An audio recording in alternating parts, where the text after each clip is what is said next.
I'm Harrison Keeley. Here's what you need to know today. First, the number of homicides in Chattanooga is at its highest level in 14 years. There were 27 killings in the city this year and 112 shootings.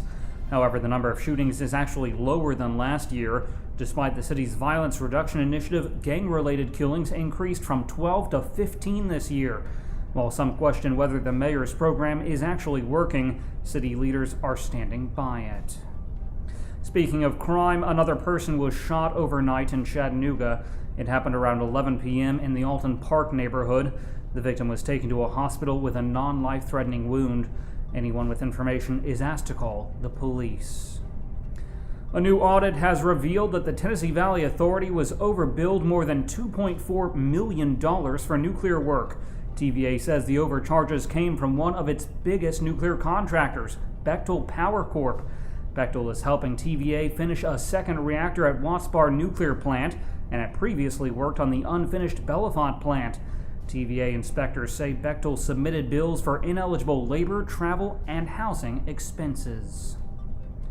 Hamilton Place Mall is getting 3 new retailers this spring. Pink by Victoria's Secret will open a store on the lower level near J. Crew. Also, Zoomies will open a new store by the kids' play area. It sells clothes, shoes, and accessories related to action sports. Finally, White Barn will open next to Bath & Body Works. It will sell hundreds of fragrant candles. All of the stores are expected to open by May. The largest model railroad in the South is about to move. The Chattanooga Area Model Railroad Club has spent 40 years working on their layout at the Chattanooga Choo-Choo. Now, as part of the hotel's $8 million renovation, they're getting a new home right next to the lobby.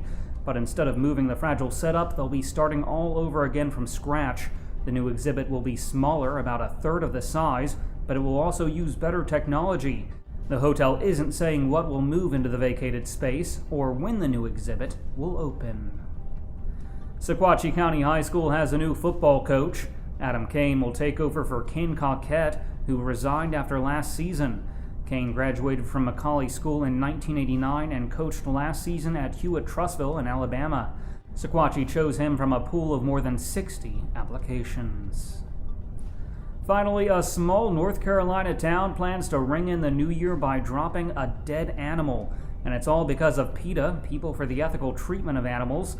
In previous years, a live animal has been used at Brasstown's annual possum drop. But this year, after challenges from PETA, organizer Clay Logan says he may use roadkill or perhaps a pot of possum stew instead. However, a judge recently ruled that a live possum can be used with a state permit, so it's likely things will be back to normal next year. Turning to weather, today will be sunny with a high near 42 degrees. The low tonight will be around 25.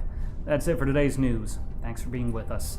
You can find more on these stories and breaking news all day long at timesfreepress.com.